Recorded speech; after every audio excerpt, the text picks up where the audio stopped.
All right, so we've already seen how visual art has changed tremendously from the Renaissance to postmodernism and into our own contemporary visual art time.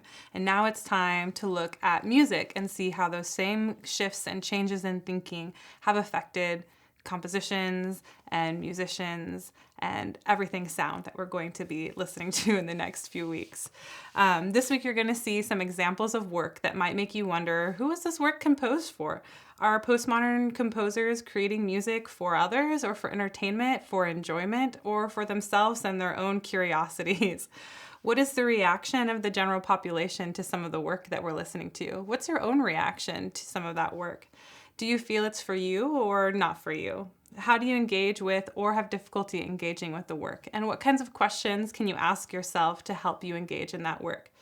You might see some examples still and again, and they look a little differently in music or sound a little differently than in the visual arts, but look for that same breaking down of like the hierarchy between high and low sound, as we saw in high and low art in visual arts. One aspect of postmodern music is genre mixing. And so this might look like incorporating aspects and elements of and tones and rhythms for more like popular music and more quote unquote academic music. So look for that kind of mashup and see what's happening with that. The other thing you're going to notice is the use of technology, and that's going to show up in a lot of different ways. Everything from actually later we'll look at an artist who makes their own AI machine to totally compose her own work. But in postmodernism, that's going to look like utilizing technology to find sounds and remix them together and create their own sort of dysfunctional sounding creation that's reflective of the world and the way that the artists were engaging with that world. This idea of found sounds and seemingly randomly organized sounds and compositions is something that we also saw an approach with some of the postmodern visual art as well. So think back to that same idea and think about how artists were finding components and putting them together by chance and seeing what came of it. What does that reflect about those people and their thoughts and their beliefs and how they were engaging with the world? And what ways might you see reader response theory show up in music?